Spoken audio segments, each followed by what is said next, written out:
这是我的旧麦克风，不能插电。这是新的麦克风，可以插电，所以在很多相机上面都可以使用。好 ，ISO 光圈跟快门，如果你对这三角问题有兴趣的话，请继续看下去。欢迎回到 Joe2 Pro。自摄影开始以来，它并没有真的改变，最主要有三大元素，就是 ISO、光圈跟快门。从1839年到现在，都是以这三个元素来做一个主导。摄影或者电影都是这个样子的。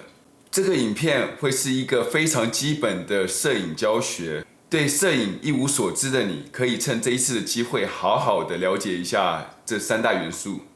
首先，我们要讨论一下 ISO。ISO 是相机里面对光的敏感度，或是底片的敏感度。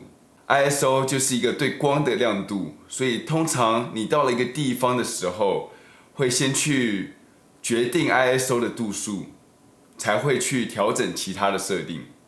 大太阳下，通常我们设定会在100度左右，没有什么光线的暗示，我们可以调高到3200度。当设定完了以后，才会开始调整你的快门与光圈。首先，我们来看一些图。这些照片都是从非常暗的室外做拍摄的，从非常低的 ISO 慢慢把感光度拉到非常高。这张看起来非常暗，这时候大概是晚间8点左右，背景的光线是人造光线，像是霓虹灯或者是路灯。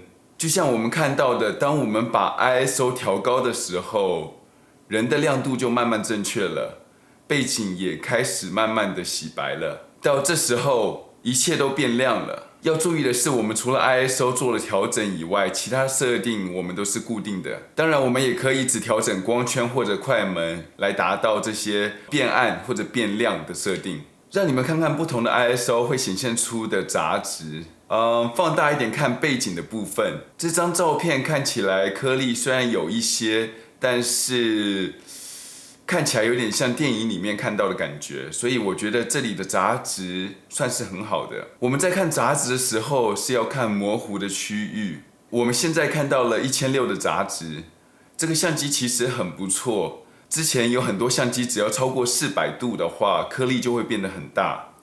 这里看到的杂质其实是蛮大的，照出来的成像算是可以接受。但是你只要拿到外面去放大成照片的时候，这些杂质会变得非常不好看，除非你想要拍的是这样子的感觉。但相对这台相机来说的话，成效是非常棒的。所以你要做的事情就是尽量保持 ISO 越低越好，再来使用光圈或者快门去做补偿，做到一个好的曝光。降低 ISO 可以让你的照片看起来比较平滑，色彩会比较丰富，而且降低杂质。ISO 讲完以后，我们来说说光圈吧。把镜头想成是你眼睛，光圈的话就是你眼睛里面的瞳孔。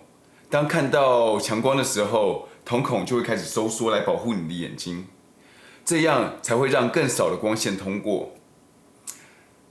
除此之外，它也可以做到一个非常重要的事情，就是控制景深。不管是很浅的景深，或是到几公里外都清楚的景深。通常手机里面的相机拍出来的照片，我们都可以看到是非常宽或者深的景深。你可以看到前景中的内容，或者是背景的东西。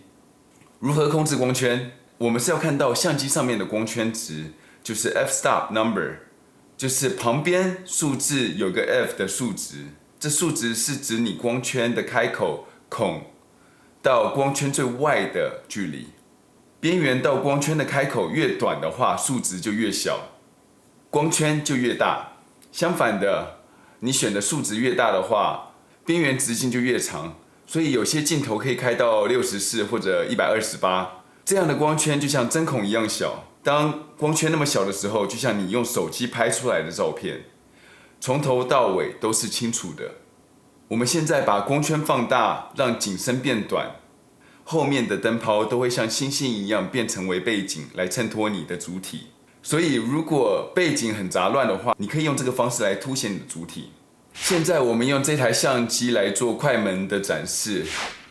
这台相机是 F3，Nikon F 系列都是底片机，数字越大的话越出街，然后数字越小的话等级越高。所以说这台个位数的型号通常是顶级相机，也是第一台用电子测光。我们来看一下这个快门是怎么运作的。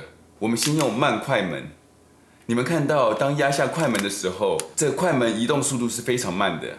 现在把快门调成2000分之一秒，我不确定我的相机是否能抓到它的速度，它一下子就消失了。它的快门速度就像我们眼睛眨眼一样快。通常会用到这种快门速度是在捕捉一些超级快的动作，像是蜂鸟的翅膀。如果我们用这快门在做拍摄的时候，可以把它的翅膀给停格下来，或者是在万里无云的大太阳下面拍照，你不希望你的图像过曝，而且你不能控制你的快门的时候，我们这时候就需要超级快的快门来帮助我们减少进光量。这是快门的原理。现在来说说它的功能吧。这张图是 Sandy 去摇头趴，这一张摇的速度不是非常嗨，所以我们用120分之一秒的速度就可以抓下它的动作。这张看起来就会有点模糊，这种模糊叫做动态模糊，通常在250分之一秒可以抓住一个任何人的快速动作，即使是在到处跑跳。所以有人在奔跑的时候，只要在250分之一秒的快门下就可以抓得住它。慢快门是指60分之一秒以下的速度，通常是拍一些比较不太会动的东西，或者是说一些比较特殊的拍法。如果把快门速度放慢，就能拍出一些很有趣的现象，就像是高速公路上面的车尾灯线条，或者是河流里面的水像棉花一样。但是当你要使用慢快门的时候，记得要注意手震。所以带上一个脚架会让你的成功率上升。快门是要看你拍摄物去做设定的。简单来说，当你有一个控制无法再往上或者往下做调整的时候，你可以用其他2个功能做补助。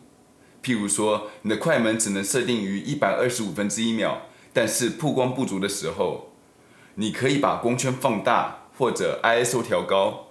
这些东西是互补的，真的只是取决你在照什么样的东西，所以重点抓到了，你的相机的设定就不会很难。当你学会了以后，你就能拍出一些很棒的照片。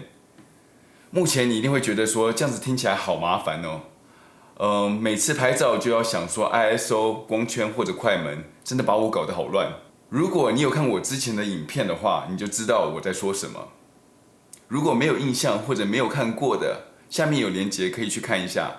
只要先想好你要控制哪样的功能，其他的功能就让相机来帮你做决定。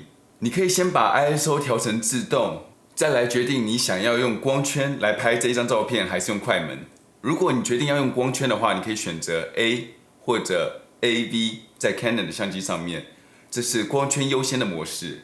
相反的，如果你要用快门的话，你可以选择 S 或者 Canon 上面的 TV 快门优先的模式。这样你的相机就能帮你控制其他2项功能，所以你就不需要一次决定那么多的设定。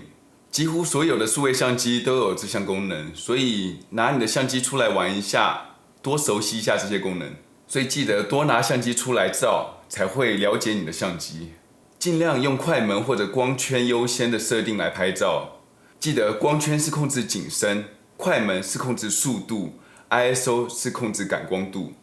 希望这次的资讯对你们都有帮助，多多拿相机出去练习，别忘了分享、订阅加按赞，小铃铛也给它顺便刷起来。